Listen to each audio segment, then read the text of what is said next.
Hello and very good evening सभी प्यारे बच्चों का वार्म वेलकम करता हूं वाईटी एडिटोरियल क्लास में।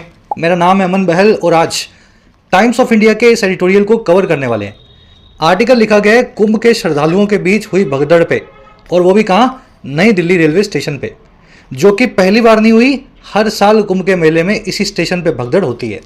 तो रेलवे अपनी गलतियों से सीखता नहीं है। इस आर्टिकल में इसको अपने डिटेल में देखते हैं। तो चलिए शुरू करेंगे। ग्रामर को, वोकैब को और कॉम्प्रीहेंशन, तीनों चीज़ें इसमें कवर होंगी बिल्कुल बेसिक से। क्लास के लास्ट में क्विज आपको मिलेगा जिसमें आपको 10 में से 10 मार्क्स मिलने चाहिए। ये आपका ऑब्जेक्टिव है। चलिए कुछ नया सीखते हैं। चलिए कह रहा है पुल द चेन। देखिए चेन वही है जो रेलवे के हर डब्बे में आपको मिलेगी, हर कंपार्टमेंट में मिलेगी, बोगी में, जिसको इमरजेंसी में आप खींच के गाड़ी को रोक सकते हैं। और पुल का मतलब होता है खींचना। कह रहे जैसे रेलवे के हर कंपार्टमेंट या बोगी में चेन होती है खींचने वाली, वैसे ही रेलवे को भी अपनी चेन अब पुल कर देनी चाहिए। आप ऐसी गाड़ियां चला रहे हो जिससे लोगों की जान जा रही है, तो ऐसी गाड़ी मत चलाओ।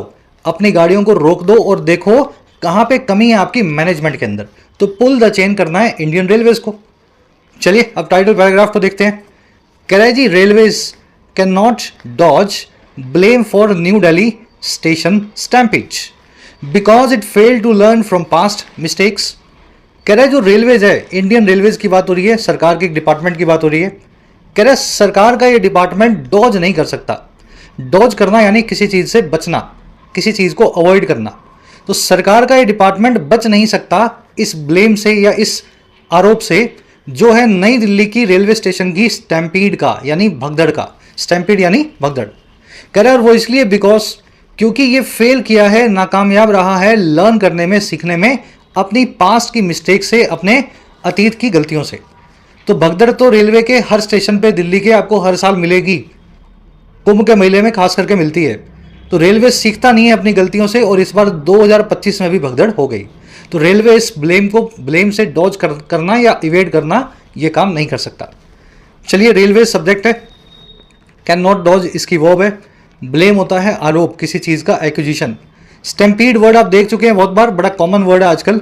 भगदड़ के लिए सडन जो है अनकंट्रोल्ड रश ऑफ पीपल के लिए यूज होता है। इट आया है रेलवेज के लिए, इट की वर्ब है फेल्ड। एक सवाल आपसे यही पूछ लेता हूं। देखिए रेलवेज तो प्लूरल नाउन है कि नहीं, पीछे एस लगा हुआ है, तो फिर ये रेलवेज के लिए इट कैसे लगा? अगर ये प्लूरल नाउन है तो रेलवेज के लिए दे लगना चाहिए। प्लूरल नाउन अपने लिए दे वाला प्रोनाउन लेते हैं, लेकिन फिर भी रेलवेज के लिए इट लगाया गया। ये कॉन्सेप्ट आपको भी डिटेल में करवाएंगे, बड़ा प्यारा कॉन्सेप्ट है। जल्दी से आगे बढ़ो, इस आर्टिकल की वोकैब पे नजर डालते हैं। 5-6 वर्ड्स शुरू में ही मोटे मोटे देख लोगे तो क्लास को स्मूथली ले पाओगे। मेरी सभी क्लासेस के नोट्स, पीडीएफ्स, नोटिफिकेशंस के लिए आप ज्वाइन कर सकते हैं टेलीग्राम ग्रुप को। टेलीग्राम में आपको सर्च करना है ऐसे @YourEnglishTutor, आपको ग्रुप मिल जाएगा। सही वाला ग्रुप ही ज्वाइन करना जिसमें 28-30 हज़ार लोग हैं, वही ग्रुप को आपको ज्वाइन करना है।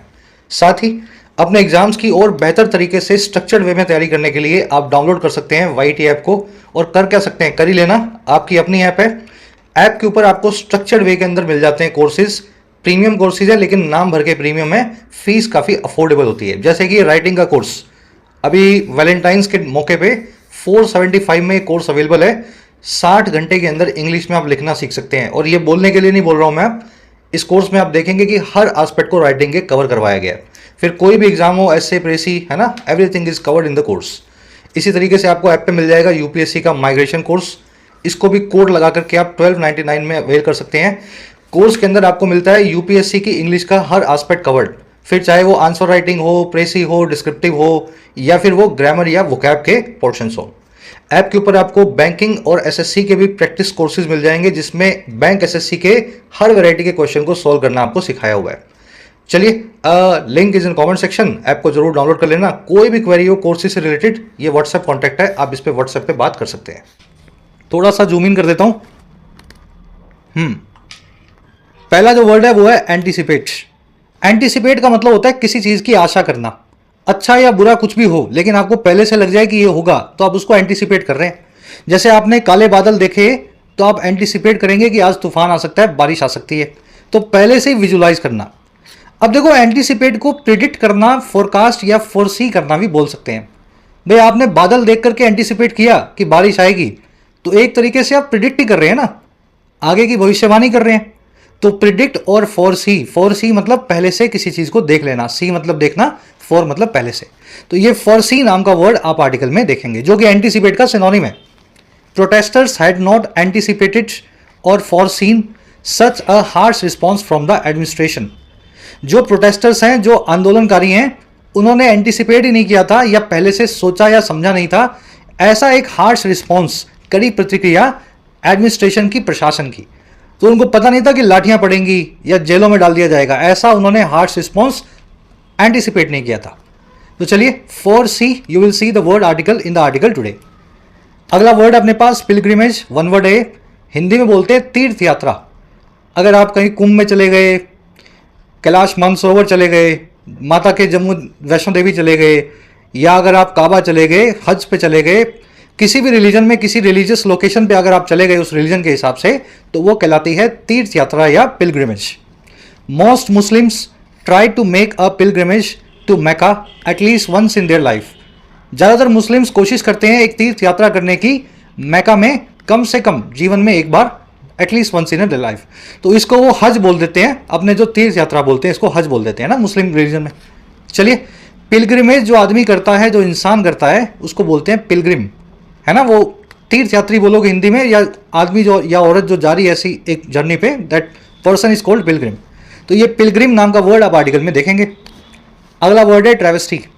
देखिए, ट्रेवेस्टी एक ऐसी कॉमेडी है जो किसी दुखद हादसे के ऊपर हो, एक ऐसी उपहास भरी सिचुएशन जिसमें आपको दुख आए सुन करके। कई बार ऐसी सिचुएशन बन जाती है ना, सैटारिकल कॉमेडी इसको बोलते हैं। The ministers acquittal from the court was a complete travesty of justice. जो मिनिस्टर का एक्विटल था या बाइज्जत बरी होने का काम था कोर्ट से, वो पूरी तरीके से एक ट्रेवेस्टी था या मखौल था या मजाक था जस्टिस का या इंसाफ का। ऐसे मजाक को, मखौल को अंग्रेजी में पैरोडी, मोकरी और फार्स भी बोलते हैं। आप फार्स नाम का वर्ड आर्टिकल में देखेंगे, ठीक है ना। इस तरह का मजाक जिसको सुन के आपको दुख लगे कि यार, है ना, हंसी भी आए और अंदर से बुरा भी फील हो, उसको बोलते हैं ट्रेवेस्टी या फार्स। चलिए, अगला वर्ड अपने पास स्टेव ऑफ, फ्रेजल वर्ब है। स्टेव ऑफ करना, वॉर्ड ऑफ करना और फेंड ऑफ करना, तीनों के बाद में लगा हुआ है O double off, O double F. इन तीनों का मतलब होता है किसी चीज को अपने से दूर रखना या उसको टाल देना, ठीक है ना। जैसे आप मेहनत करते हैं ताकि आप गरीबी को दूर रख सकें, है ना। जॉब करते हैं, व्यापार करते हैं, कुछ भी करते हैं ताकि आप कमाएं और गरीबी को दूर रखें। पढ़ाई करते हैं आप ताकि आप अज्ञानता को दूर रख सकें अपने आप से। तो इस तरीके से चीज़ों से बचने के लिए, खराब चीज़ों से बचने के लिए ये तीनों फ्रेजल वर्ब्स यूज होती हैं। The companies are hard put to stave off bankruptcy during the slowdown. Companies बहुत हार्ड पुट हैं। हार्ड पुट होना यानी एक बहुत मुश्किल सिचुएशन में होना। कंपनी बहुत मुश्किल सिचुएशन में है, बचने के लिए या टालने के लिए, स्टेव ऑफ करने के लिए दिवालियेपन को, बैंकरप्सी को, इस स्लो डाउन के दौरान, इस मंदी के दौरान, ठीक है। तो ये स्टेव ऑफ नाम की फ्रेजल वर्ब आर्टिकल में नहीं आएगी, इसका एक सिनोनिम आएगा अवर्ट। हिंदी में इसको बोलते हैं टालना। चलो, नेक्स्ट वर्ड अपने पास एक्सोडस। ये वर्ड आपने बहुत बार देखा होगा। एक्सोडस का मतलब होता है मास स्केल में या बड़े स्केल में किसी जगह से किसी लोगों का, जानवरों का जाना। मान लीजिए अमेरिका से सारे के सारे इंडियंस को भगा दिया जाए, इंडिया से सारे के सारे नेपालीज को। तो ये जो आप सुन रहे हो ना आजकल की मास स्केल पे लोग भाग रहे हैं, उसको अंग्रेजी में बोलते हैं एक्सोडस। इसका बिल्कुल उल्टा होता है इन्फ्लक्स। आज एक्सोडस वर्ड नहीं आएगा, आज इन्फ्लक्स नाम का वर्ड आर्टिकल में आप देखेंगे। मास स्केल पे, बड़े स्केल पे किसी का किसी जगह में आना। जैसे कुंभ के मेले में आप श्रद्धालुओं का इन्फ्लक्स देखेंगे, मुंबई में आप, महाराष्ट्र में मजदूरों का इन्फ्लक्स देखते हैं। हर स्टेट से लोग जो मजदूरी करने मुंबई में आपको, गुजरात में, मुंबई में मिलेंगे। तो एक्सोडस यानी बड़े स्केल पे कहीं से भागना, इन्फ्लक्स यानी बड़े स्केल पे किसी जगह पे पहुंचना। चलिए, एक दूसरे के एंटोनिम्स हैं। An increase in tax rates में witness an exodus of HNIs from the country.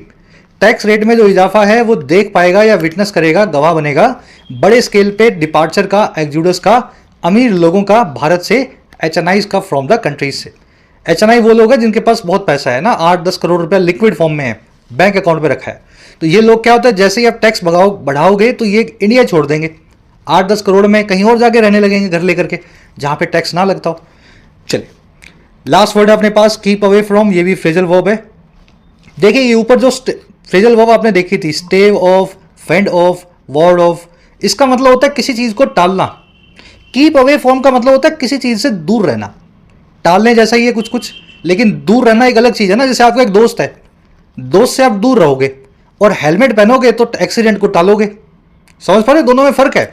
तो ये तो किसी घटना को टालने के लिए किया जाता है, स्टेव ऑफ जैसी चीज़ों को, और कीप अवे फ्रॉम किसी चीज़ से किया जाता है जो आपके पास है लेकिन आप उससे दूर रहेंगे, to maintain distance from something. Police warn bystanders to keep away from the blazing building. Police वालों ने वार्न किया बाय स्टैंडर्ड्स को या राहगीरों को जो आसपास खड़े थे कि वो टाले, दूर रहें, कीप अवे फ्रॉम करें जलती हुई इस बिल्डिंग से, ब्लेजिंग बिल्डिंग से। दूर रहने को या बचने को अंग्रेजी में डॉज करना भी बोलते हैं। डॉज नाम का वर्ड आपने आर्टिकल में देखा। इवेड और स्टीयर क्लियर ऑफ दोनों इसकी जो है सिनोनिम्स है।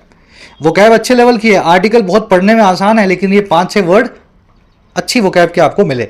अब आर्टिकल पे आ जाओ, एक समरी आपको देंगे, फिर आर्टिकल शुरू करते हैं। समरी ये है कि अभी अभी कुंभ के मेले में दिल्ली स्टेशन पे 37 लोगों की मौत हो गई। बहुत बड़ा आंकड़ा है ये। और ये क्यों हुई है? कुचल करके मरे हैं, और मरे इसलिए हैं क्योंकि रेलवे की व्यवस्था अच्छी नहीं होती है। जब भी वहां पे 4-5-10 हज़ार लोग किसी रेलवे स्टेशन पे आ जाएं दिल्ली में, तो इनके हाथ पांव फूल जाते हैं रेलवे वालों के कि इनको कैसे संभाला जाए। बहुत सारे एनालिसिस के बारे में बाद में हमें ये पता लगा, ये हादसा इसलिए हुआ है क्योंकि रेलवे ने एक प्लेटफॉर्म को चेंज कर दिया था एक गाड़ी का दूसरे प्लेटफॉर्म पे। तो लोग दूसरे प्लेटफॉर्म पे भागे, कोई नीचे गिरा और फिर भगदड़ शुरू हुई और फिर 37-38 लोग जो उसमें मर गए। तो हमारा आर्टिकल कह रहा है कि यह बार बार ही होता है रेलवे के साथ ये, और रेलवे अपनी पास्ट मिस्टेक्स को या जो गलतियां हैं उनसे कोई सबक नहीं लेता। बहुत ज़रूरत है रेलवे को अपना कामकाज सही करना चाहिए और इन चीज़ों से बचना चाहिए। आज की टोन है क्रिटिकल और एनालिटिकल, रेलवे को क्रिटिसाइज कर रहा है और साथ में एनालाइज करके बता रहा है भगदड़ क्यों हुई। चलिए शुरू करें। फर्स्ट आपका पैराग्राफ है, वीडियो को पॉज करके शुरू में एक बार खुद से पढ़ो इसको और मीनिंग निकालना है क्या लिखा हुआ है।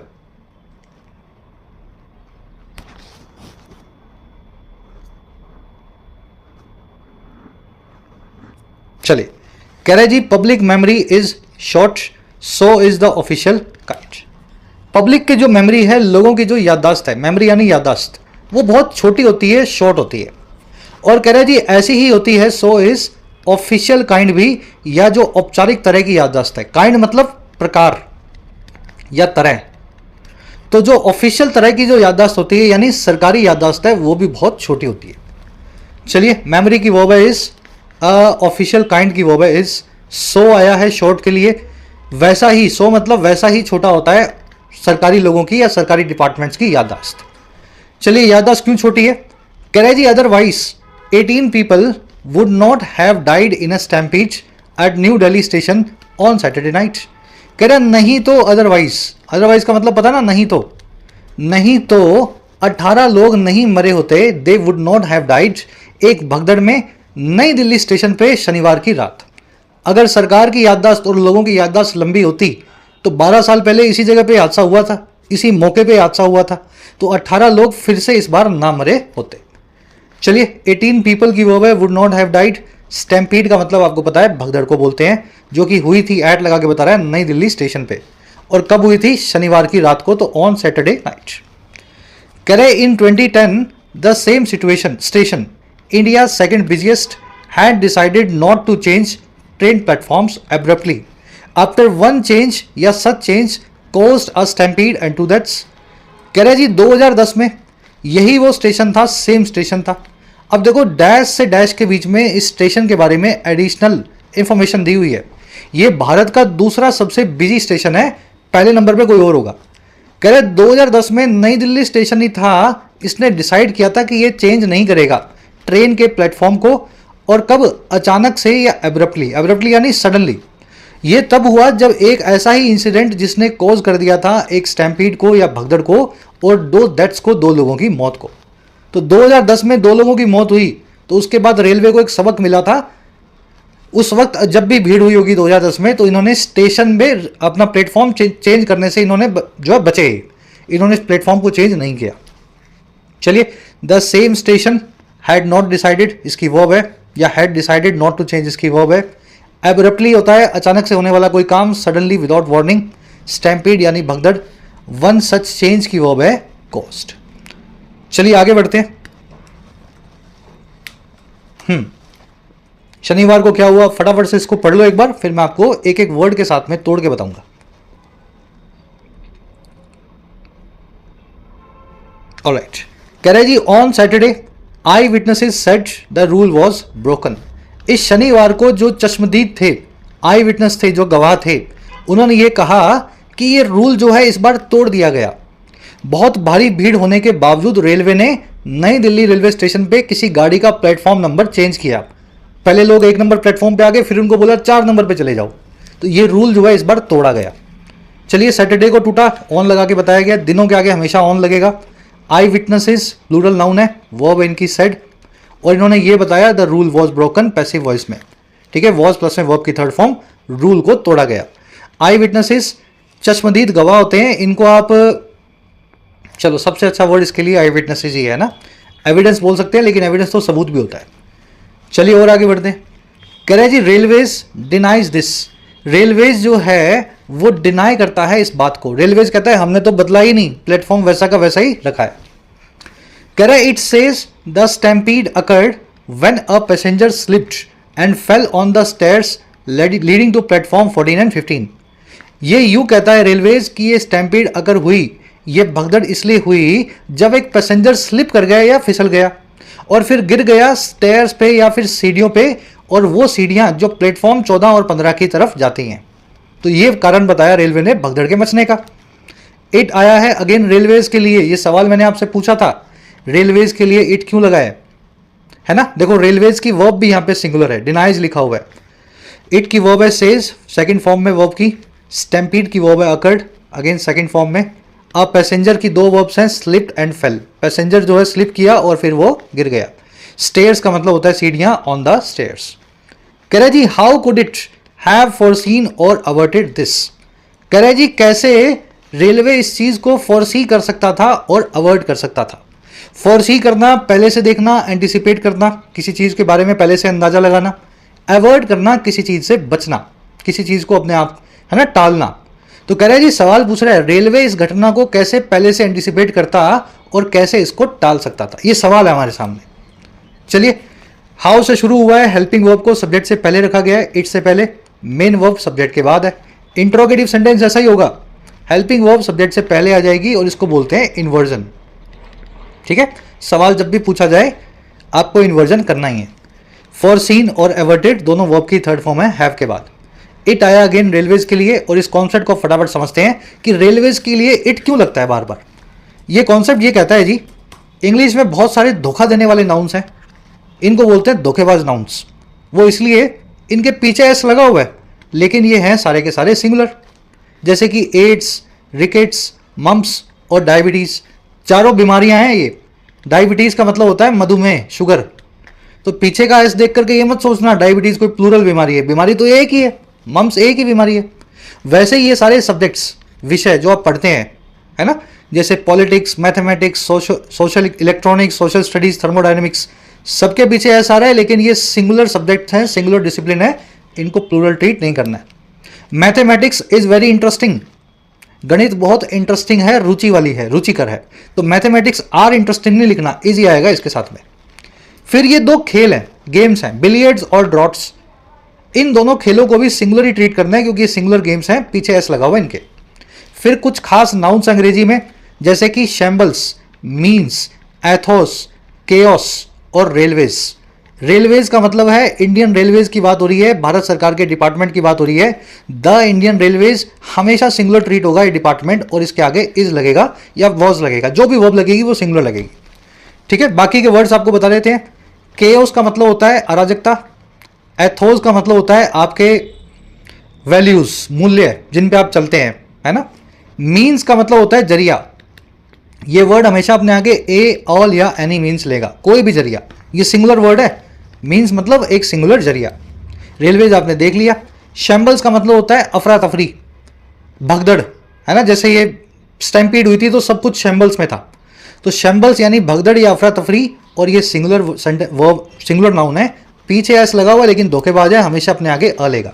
तो ये 3-4 तो खास याद रखना, शैम्बल्स के आगे अ लगाना है, मीन्स के आगे ए, ऑल या एनी लगाना है। केओस और एथोस और रेलवेज हमेशा अपनी सिंगुलर वर्ब को लेंगे। फिर ये 3 स्पेशल नाउन्स भी हैं, स्पीसीज, वेयर अबाउट्स और सीरीज। तीनों के पीछे एस भी आ रहा है। इनकी खासियत ये है कि ये सिंगुलर भी हैं, प्लूरल भी हैं। अगर एक स्पीसीज है तो स्पीसीज सिंगुलर हो जाएगा, एक से ज़्यादा है तो स्पीसीज प्लूरल हो जाएगा। फॉर्म चेंज नहीं होगी, पीछे का एस लगेगा सिंगुलर फॉर्म में भी। चलो कुछ क्वेश्चंस बनते हैं, आपको बना के दिखाएं। The Indian railways are one of the largest rail networks in the world. Bharat का जो रेलवेज है या रेलवे डिपार्टमेंट है वो दुनिया के सबसे बड़े रेल नेटवर्क्स में से एक है। रेलवेज प्लूरल नाउन नहीं है, सिंगुलर नाउन है, इज लगेगा, आर गलत है, तो is one of the largest rail networks. Chaos were spreading across the city due to the sudden protest. Chaos जो है, अराजकता जो है वो फैल रही थी पूरे शहर में सडन प्रोटेस्ट की वजह से। अराजकता सिंगुलर नाउन है, केओस वर नहीं लगेगा, वॉस लगेगा। Rickets have been a major health concern in malnourished children.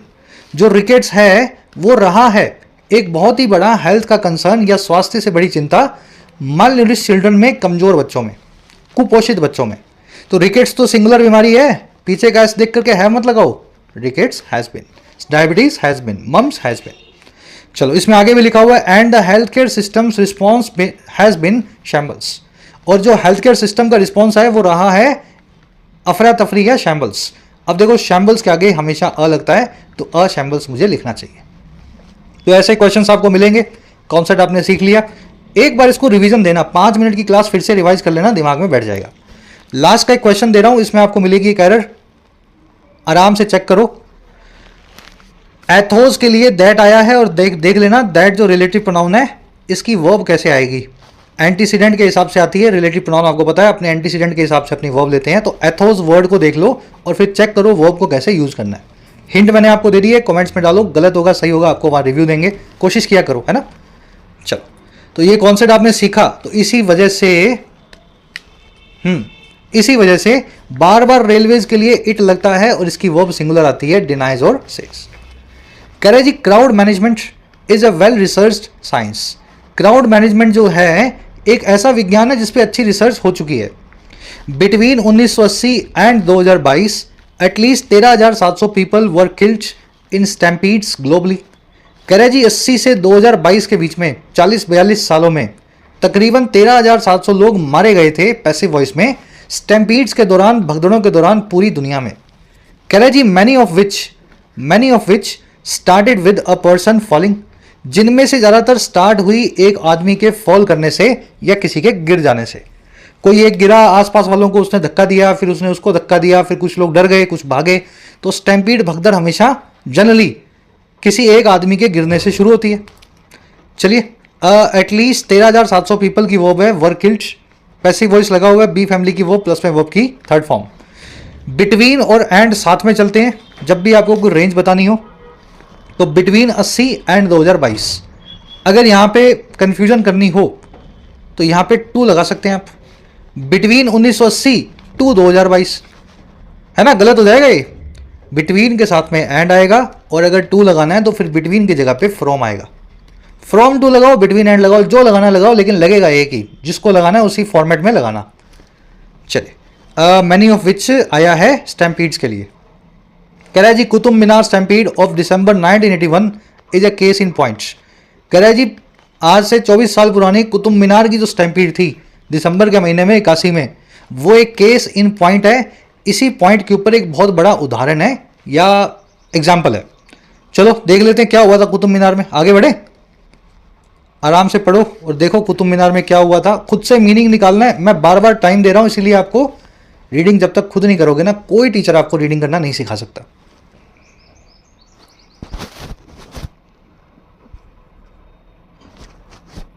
चलिए करवाएं। कह रहा है जी someone slipped in the dark but 45 people died because the Minar's exit was blocked.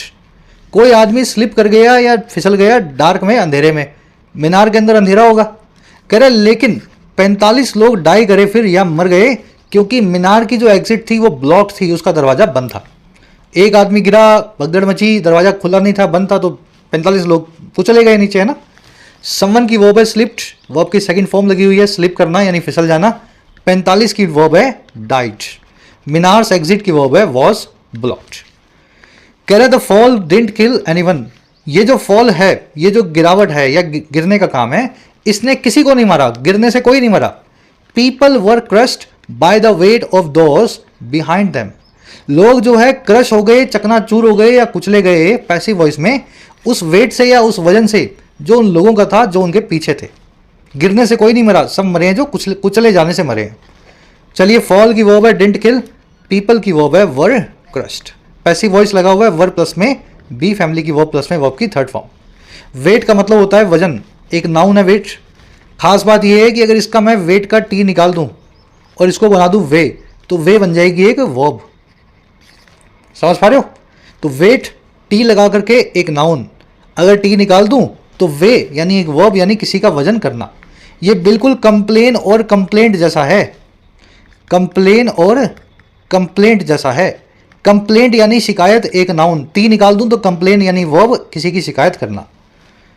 कह रहे जी eight मुंबई's Elphinstone Road station in September 27, crowd pressure had built up, but the crowd collapsed, leading to 23 deaths after a woman slipped. कह रहे मुंबई के Elphinstone road station में सितंबर 2017 में, आज से 8 साल पहले, क्राउड का जो प्रेशर था वो बिल्डअप हो गया था। बिल्डअप होना यानी किसी चीज़ का धीरे धीरे बड़ा होते जाना, तो क्राउड का प्रेशर बहुत बड़ा हो गया था। कह रहे लेकिन क्राउड कोलैप्स कर गया, यही क्राउड जो है चकनाचूर हो गया, लीड करते हुए 23 डेथ्स की तरफ जब एक औरत फिसली, अ वुमन स्लिप्ड। तो हर बार कोई फिसल के गिरता है और वहीं से भगदड़ शुरू होती है। चलिए, क्राउड प्रेशर की वर्ब है हैड बिल्ट अप, ये बिल्डअप हो चुका था, भगदड़ से पहले ही हो चुका था, तो पास्ट का पास्ट है इसलिए हैड प्लस में V3 पास्ट परफेक्ट का इस्तेमाल हुआ है। क्राउड की वर्ब है कोलैप्स्ड। बड़े आगे, लीड टू करना, किसी तरफ ले जाना, रिजल्ट इन होना, इसके लिए एक बहुत अच्छा वर्ड अंग्रेजी में entail. Hard work leads to success, hard work ले जाता है कामयाबी की तरफ, हार्डवर्क एंटेल्स सक्सेस, है ना? तो एंटेल वर्ड को भी लीड टू की जगह इस्तेमाल करें। चलो, लास्ट के 2 पैराग्राफ रह गए, छोटा सा आर्टिकल है, अच्छे से एंजॉय करना और सीखना। एक ग्रामर कॉन्सेप्ट और आएगा, फटाफट पढ़ो इसको। कह रहा है so the sensible thing is to avoid an unmanageable buildup because the force of people pressing each other in a crowd can easily touch 450 kg। कह रहे जी इसलिए जो सेंसिबल थिंग है या जो समझदारी की बात है वो है कि आप अवॉइड करें या बचे अनमैनेजेबल बिल्डअप से। आपको कितना कभी भीड़ होने ही नहीं देनी है, या कहीं भीड़ हो रही है तो वहाँ जाना ही नहीं है, चाहे कैसा भी मौका हो, कितनी भी खुशी हो, कितना भी गम हो। अगर आपको दिख रहा है कि प्रेशर बिल्डअप हो रहा है भीड़ का, उस जगह जाने से बचें। तो एक ही सेंसिबल काम आप कर सकते हैं। और क्यों करना है काम भाई, भीड़ से क्यों बचना है? वो इसलिए बचना है क्योंकि जो फोर्स है, जो दबाव है लोगों का एक दूसरे को प्रेस करने का, एक भीड़ में, एक क्राउड में ईजिली वो टच कर देता है या छू लेता है 450 kg को। और ये 450 kg क्या है? कह रहा है जी enough to break a wall or bend a steel railing. 450 kg का दबाव ये इनफ होता है एक दीवार को तोड़ने के लिए और एक स्टील की रेलिंग को बेंड करने के लिए या तोड़ मरोड़ देने के लिए। तो 450 kg को अपने तो नहीं झेल पाएंगे, जब दीवार नहीं झेल पा रही, स्टील की रेलिंग नहीं झेल पा रही, तो हम तो नहीं झेल पाएंगे। और क्राउड में 450 kg की चपेट में आना बहुत मतलब कॉमन सी बात है ना, किसी भी भीड़ में। चलिए, सेंसिबल थिंग की वर्ब है इज, अवॉइड करना, बचना। अनमैनेजेबल आप समझते हैं, जिसको मैनेज ना किया जा सके, ऐसी भीड़ जो हाथ से निकल जाए, आपे से बाहर हो जाए। फोर्स जो है, फोर्स इसकी वर्ब है कैन इजिली टच। कह रहा जी a force of about 600 kg getting buried under 7-8 persons can kill in 15 seconds without visible signs of trauma। अब बड़ी आपको एक हैरत अंगेज बात बताएगा। कह रहा है जी जो फोर्स है ना 450 से भी ज़्यादा का, यानी 600 किलोग्राम का, कह रहा है जो कि है बैरिड अंदर होना। देखिए, बैरी करना यानी किसी के नीचे दबना, दफन होना। कह रहा है जी ये फोर्स बिल्कुल वैसा है जो गेटिंग बैरिड होने जैसा है 7 से 8 लोगों के बीच। कह रहा है ये फोर्स कैन किल, मार सकता है 15 सेकंड में बिना किसी दिखाई देने वाले साइन के, जो है ट्रॉमा का या चोट का।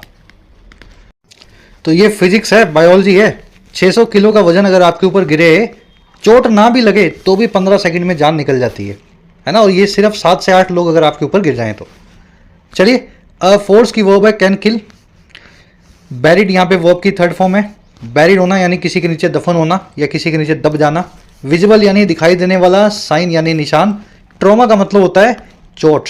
जनरली बॉडीली ट्रॉमा के लिए, फिजिकल चोट के लिए ट्रॉमा वर्ड को यूज़ करते हैं। अस्पताल में जाएंगे तो आपको एक ट्रॉमा सेंटर मिलेगा हर अस्पताल में। उस ट्रॉमा सेंटर का मतलब है जिस आदमी का एक्सीडेंट हो गया हो, फिजिकल चोट लगी हो, अचानक से लाइफ थ्रेटनिंग कंडीशन हो, वहाँ पे आप उसको इमरजेंसी में ले जाएं। ट्रॉमा का मतलब इमोशनल जो है हर्ट भी होता है ना। अगर किसी को बहुत ज़्यादा कोई धक्का लगे, कोई बहुत ज़्यादा उसको इमोशनल, समझ गए ना, ऐसा इवेंट हो जाए तो भी आप इमोशनल ट्रॉमा वहाँ पे बोल सकते हैं। चलिए आराम से मीनिंग निकाल लो इसका। कह रहा है जी the space between platform 14 and 15 was terribly crowded on Saturday. जो स्पेस था प्लेटफॉर्म 14 और 15 के बीच का, वो बहुत बुरे से, बहुत टेरिबली क्राउडेड था या खचाखच भरा हुआ था इस शनिवार को। रिपोर्ट्स से that this happened because railways kept selling 1500 reserve tickets per hour या unreserve tickets per hour. Reports ऐसा बताती हैं कि ये हुआ क्योंकि रेलवे जो है उसने जारी रखा बेचना 1500 बिना रिजर्वेशन की टिकट्स को हर घंटा। आपको पता है ना, अनरिजर्व टिकट्स जिसमें आप जनरल के डब्बे में चढ़ जाते हैं, है ना, बिना टिकट लेनी है लेकिन कोई आपकी सीट नहीं है। तो 1500 टिकट्स हर घंटे बेची इन्होंने। 5-6 घंटे के अंदर 10,000 लोग इकट्ठे हो गए। तो ये रिपोर्ट्स हमें बताती है भगदड़ होने का कारण क्या था। रिपोर्ट्स की वर्ब है से, दिस की वर्ब है हैपेंड, रेलवेज की वर्ब है केप्ट। कह रहा है जी passengers waiting for delayed trains Swatantrata Senani Express and Bhubaneswar Rajdhani were also present on the platforms. कह रहा है फिर कुछ पैसेंजर्स थे जो वेट कर रहे थे डिलेड ट्रेन्स का, देरी से आने वाली गाड़ियों का। एक तो स्वतंत्रता सेनानी एक्सप्रेस और दूसरा भुवनेश्वर से आने वाली राजधानी। ये लोग भी प्रेजेंट थे इन प्लेटफॉर्म्स पे, वो भी वहां इंतजार कर रहे थे। चलिए पैसेंजर्स की वर्ब है वर प्रेजेंट। प्रेजेंट तो एडजेक्टिव है, वर्ब वर यहाँ पे वर्ब हो जाएगी। वेटिंग यहाँ पे वर्ब की आईएनजी फॉर्म एडजेक्टिव है, प्रेजेंट पार्टिसिपल एडजेक्टिव बोलेंगे इसको। वो पैसेंजर्स जो वेट कर रहे थे, पैसेंजर्स वेटिंग। और ट्रेन्स कौन सी थी? ट्रेन्स डिलेड थी, ये वर्ब की थर्ड फॉर्म एडजेक्टिव है। वो ट्रेन्स जो देरी से आ रही थी, डिलेड ट्रेन्स थी। कह रहा है जी which brings us to what CAG said about the Prayagraj station stampede during 2013 Kumbh that left 37 dead. कह रहा है जी जो हमें ब्रिंग करता है उस चीज की तरफ, ये चीज वही है जो हमें ले जाती है उस चीज की तरफ जिसे सीएजी ने बताया, या किसके बारे में बताया? प्रयागराज स्टेशन पे होने वाली स्टैम्पीड के बारे में बताया 2013 के कुंभ में, जिसमें 37 लोगों की मौत हुई थी। तो कुछ कुछ ऐसा ही प्रयागराज में 2013 के कुंभ में हो चुका है। और सीएजी, इनफैक्ट ये वही डिपार्टमेंट है जिसमें मैं काम करता हूँ। तो कह रहे हैं सीएजी डिपार्टमेंट जो है सरकार का ऑडिटर, इसने भी इस बारे में बताया था। चलिए विच की वर्ब है ब्रिंग्स, सीएजी की वर्ब है सेट। चलिए सीएजी ने क्या बताया देख लेते हैं फटाफट, आराम से इसको पढ़ लो वीडियो को पॉज करके।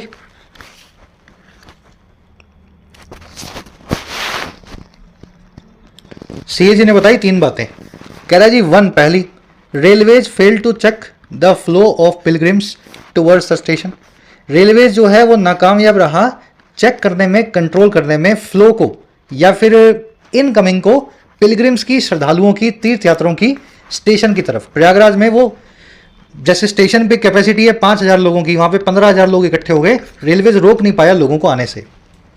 फिर दूसरा क्या हुआ? कह रहा है जी 2, 48% फ्यूअर सिक्योरिटी पर्सनल्स वर डिप्लॉयड।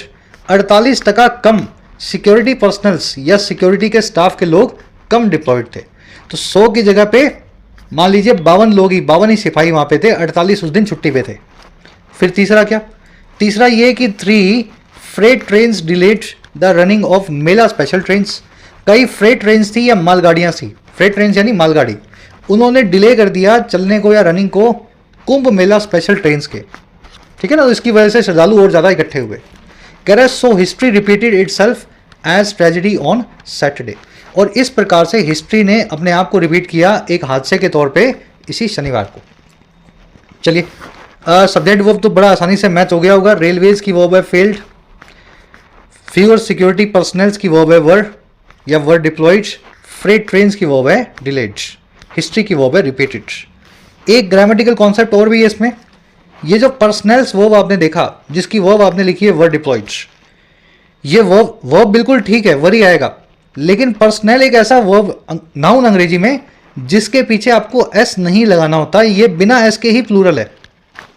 अभी मैंने आपको ऐसे नाउन करवाए थे जिनके पीछे एस लगा हुआ है लेकिन वो सिंगुलर है। अब बिल्कुल उल्टा, कई ऐसे नाउन्स हैं जिनके पीछे एस लगता ही नहीं लेकिन वो फिर भी प्लूरल है, बिना एस के प्लूरल है। ये सारे नाउन्स की लिस्ट आपके सामने, police, cattle, vermin, people, gentry, poultry और पर्सनल। ठीक है ना। तो अगर इस लिहाज से चलें तो ये पर्सनल्स आपको लिखने की जरूरत नहीं है, वर्ब प्लूरल लगाइए, बिल्कुल ठीक है, बिना एस के ही पर्सनल आपको लिखना है। क्वेश्चंस बना के दिखाओ इस पे। चलो, द पुलिस हैज या have raided and shut down the club. Police वालों ने रेड मारा है और शट डाउन किया है, बंद किया है क्लब को। तो पुलिस अपने आप में एक प्लूरल नाउन है, पुलिस का मतलब होता है पुलिस वाले, बिना एस के ही पुलिस वाले बन जाता है, हैज नहीं लगेगा, हैव रेडेड आपको लिखना है। और क्लब कौन सा है? That the gentry of the city visit या विजिट्स रेगुलरली। ये वही क्लब है जिसको सिटी की जेंट्री, सिटी के बड़े घराने के लोग, पैसे वाले लोग रेगुलरली विजिट करते हैं। जेंट्री मतलब पैसे वाले लोग, प्लूरल नाउन है, बिना एस के प्लूरल है, तो यहाँ पे विजिट्स नहीं, आपको लिखना पड़ेगा विजिट्स। वैसे ही कैटल का मतलब होता है मवेशी, बहुत सारे मवेशियों के लिए यूज होने वाला वर्ड है, बिना एस के, वर्ब प्लूरल आएगी, यहाँ पे आर लगेगा। वैसे ही पर्सनल के लिए आपको प्लूरल वर्ब लगानी है, यहाँ पे लगेगा वर। ठीक है, कॉन्सेप्ट बहुत आसान है, 5-6 नाउन्स हैं, इनको अच्छे से याद कर लेना। चलो आगे क्या हुआ, लास्ट पैराग्राफ में थोड़ी नसीहत दे रहा है भारत की रेलवे को। कह रहा है जी कुंभ 2025 एंड्स इन अबाउट 10 डेज। इस साल का मेला महाकुंभ का 10 दिनों में पूरा होता है या पूरा होने वाला है। प्रेजेंट टेंस लगा के फ्यूचर के बारे में बताया गया, आपको पता है, बताया जाता है ना, इंडेफिनिट टेंस से आप फ्यूचर को इंडिकेट करते हैं। कह रहा है जी वन लास्ट मेजर स्नान इज स्केड्यूल्ड ऑन फरवरी 26। एक लास्ट बड़ा स्नान जो है उसका स्केड्यूल बना हुआ है 26 फरवरी को, शिवरात्रि को। कह रहा है जी there will be another vast influx of pilgrims. एक और बहुत बड़ा वास्ट इनकमिंग होगा, इनफ्लक्स होगा पिलग्रिम्स का, श्रद्धालुओं का। 26 फरवरी शिवरात्रि को फिर से आपको करोड़ों लोग कुंभ में जाते हुए दिखेंगे। Railway should remember past lessons this time and ensure history does not repeat as farce. Railways को रिमेंबर कर लेना चाहिए, याद रख लेना चाहिए पास्ट के लेसन्स को, जो सबक इसको मिले हैं इस दफ़ा कम से कम, और इंश्योर कर देना चाहिए कि हिस्ट्री जो है वो रिपीट ही ना करे खुद को एक फार्स के तौर पे, मजाक के तौर पे या मखौल के तौर पे। फिर से अगर ऐसा हादसा हो जाए 26 को तो एक मखौल ही बन जाएगा रेलवेज का, है ना, रेलवे की मैनेजमेंट का। रेलवेज की 2 वर्ब्स हैं, शुड रिमेंबर और शुड इंश्योर। ठीक है, शुड यहाँ भी लगा हुआ है। हिस्ट्री की वर्ब है डज नॉट रिपीट। फार्स आप देख चुके हैं, सिली सिचुएशन, है ना, इसको सैटारिकल कॉमेडी या पैरोडी भी बोलते हैं, ट्रैवेस्टी भी बोलते हैं। ठीक है, ट्रैवेस्टी। चलिए रैप अप करेंगे क्लास को। मेरे ख्याल से आर्टिकल बहुत इजी लगा होगा आज का पढ़ने में। एक रिवीजन ले लेते हैं कौन कौन से वर्ड्स हमने देखे। इनफ्लक्स होता है एक्जूडस का बिल्कुल उल्टा। एक्जूडस यानी बड़ी मात्रा में भागना, इनफ्लक्स यानी किसी जगह पे बड़ी मात्रा में लोगों का आना। स्टैम्पीड होती है भगदड़। अवॉइड करना यानी किसी चीज़ से बचना, टालना। फेंड ऑफ करना, स्टेव ऑफ करना, वार्ड ऑफ करना, याद है ना। बिल्डअप करना यानी किसी चीज़ का धीरे धीरे बिल्ड होना, इकट्ठा होना। ट्रॉमा होता है एक्सीडेंट से या किसी हादसे से होने वाली जो चोट है, फिजिकल या इमोशनल तौर पे आपकी बॉडी को मिले, वो कहलाती है ट्रॉमा। फार्स आप देख चुके हैं अभी। एब्रप्टली यानी अचानक से हो, जो कोई काम सडनली हो। फोरसी यानी पहले से देखना, एंटीसिपेट करना, किसी चीज़ के लिए पहले से ही अंदाजा लगा लेना। लीड टू और इंटेल एक ही बात है। बैरी का मतलब होता है दब जाना या दबा देना, किसी चीज़ को गाड़ देना। फिर कुछ वोकैब वर्ड्स अलग से भी देखे हमने, जैसे कि एंटीसिपेट वर्ड आप ऑलरेडी देख चुके हैं। पिलग्रिमेज यानी तीर्थ यात्रा, और पिलग्रिम यानी तीर्थ यात्री या श्रद्धालु। ट्रेवेस्टी, फार्स, पैरोडी, मॉकरी एक ही बात है। स्टेव of, word of, fend of, award एक ही बात है। एक्जूडस, इनफ्लक्स एक दूसरे के उल्टे हैं। कीप अवे फ्रॉम करना, किसी चीज़ से 2 फुट की दूरी बनाना। स्टीयर, क्लियर ऑफ करना, इवेड करना या बचना, है ना, किसी चीज़ से दूर दूर रहना। चलिए अब क्वेश्चंस पे आए। चलो अब 10 में से 10 मार्क्स की कोशिश करो, 5-6 मिलेंगे अगर कोशिश अभी 10 की करोगे तो। आर्टिकल की टोन कैसी लग रही है आपको? 4 टोन आपके सामने हैं, आप बताओ खुद से। देखो टोन के क्वेश्चन में कोई गणित नहीं लगेगा, यहाँ अंदर से क्या फीलिंग आ रही है आपको? किसी की बड़ाई की है, बुराई की है, खुशी की बात थी या गम की बात थी? देखो जी, इस आर्टिकल में ना तो ये न्यूट्रल है, ना ऑप्टिमिस्टिक है, ना ये डिफेंसिव या अपोलोजेटिक है। अपोलोजेटिक मतलब खेदजनक, है ना, आपसे कोई गलती होगी आप खेद जता रहे हो, ऐसा तो कुछ हुआ नहीं। ये क्रिटिसाइज कर रहा है रेलवेज की जो है इनएफिशिएंसी को, नकारापन को, और क्वेश्चन कर रहा है 26 फरवरी के लिए जब शिवरात्रि पे लोग आएंगे। तो क्रिटिकल और कॉशनरी टोन में लिखा हुआ आर्टिकल है। कोई फॉर्मूला नहीं है, दिल की आवाज़ होती है। टोन कैसी है, आपको 4 में से जो सबसे अच्छी लगे वही आंसर बन जाएगा। कह रहा है जी इस आर्टिकल में 1981 कुतुब मीनार और 2017 एल्फिंस्टन रोड स्टैम्पीड का जिक्र क्यों किया गया? क्या हुआ था इन दोनों पे, ऐसा क्या रीजन था इसके जिक्र करने का? देखो जी, इन दोनों का जिक्र करके ये बताया गया है कि किसी के गिरने से ही स्टैम्पीड शुरू हुई है भारत में बड़ी बड़ी भगदड़ों के अंदर, हाईलाइट करने के लिए कि most stampede start when a person falls leading to crowd pressure. ठीक है, बी आंसर बनेगा। चलो, कह रहा है जी क्या कॉज लगता है आपको दिल्ली में होने वाली स्टैम्पीड का? सही कॉज क्या है? देखो, रेलवे के हिसाब से कॉज है किसी औरत का गिर जाना, पर वो एक्चुअल कॉज नहीं है, वो रेलवे अपनी जान बचा रहा है। एक्चुअल कॉज ये है एक्सेसिव या जरूरत से ज्यादा जनरल की टिकटें दे दी 1 घंटे में 1500 के हिसाब से, 4-5 घंटे में 10,000 लोग इकट्ठे हो गए। ठीक है ना, और डिले होती हुई ट्रेन भी इसकी वजह है, जो 2-3 ट्रेनें लेट आ रही थी। ओवर क्राउडिंग से ये सारा जो है स्टैम्पीड हुआ है। थर्ड में आंसर बनेगा सी। ठीक है, ये पैसेंजर स्लिप कर गया, ये तो रेलवे का बहाना है, ये तो गलत लग रहा है हमें आर्टिकल के हिसाब से। डी आंसर नहीं है, सी आंसर है। चलिए, एक्सोडस का उल्टा पूछा है, वर्ड ऑफ का मीनिंग पूछा है। सेटारिकल कॉमेडी क्या होती है? एक्सोडस होता है, पिलग्रिमेज होता है, फार्स होता है या ट्रॉमा होता है। और एक जो जर्नी होती है रिलीजियस लोकेशन पे, एक तीर्थ यात्रा जो होती है, उसके लिए कौन सा वन वर्ड है? चारों वोकैब की क्वेश्चंस हैं, बहुत इजी हैं। फर्स्ट कमेंट में आंसर डाल दिया है, वहां से मैच कर लेना। लास्ट में 3 एरर्स मिलेंगी। पहली मिलेंगी इस वर्ड की वजह से, जेंट्री की वजह से। दूसरी आपको मिलेगी एथोस के आसपास, और तीसरी आपको जरूर से मिलनी चाहिए इस मीन नाम के वर्ड की वजह से। यहां पे मीन का यूज किया गया है जरिया के तौर पे। ठीक है, जरिया। ठीक है, खुद से देखो। फर्स्ट कमेंट में आंसर मैच डाल दिए मैंने, मैच कर लेना। आउट ऑफ 10 कितने मार्क्स मिले जरूर से बताना। क्लास कैसी लगी आज की? पूरी क्लास देखी है, सब कुछ समझ में आया तो लिख दिया करो सर PDI, पूरा देखा, इंटरेस्टिंग लगा। ये आपका फीडबैक देने का तरीका है। Until then, signing out. और हाँ, ऐप को जरूर डाउनलोड कर लें। कमेंट सेक्शन में ऐप का लिंक दिया गया है। जो भी कोर्स आपकी नीड है, अफोर्डेबल प्राइस में आप अपने एग्जाम को प्रिपेयर कर सकते हैं, SSC, बैंकिंग, UPSC या स्टेट PSC एग्जाम को। ये टीम का नंबर है, इस पर व्हाट्सएप करके आप टीम से बात भी कर सकते हैं अगर आपकी कुछ क्वेरीज हो।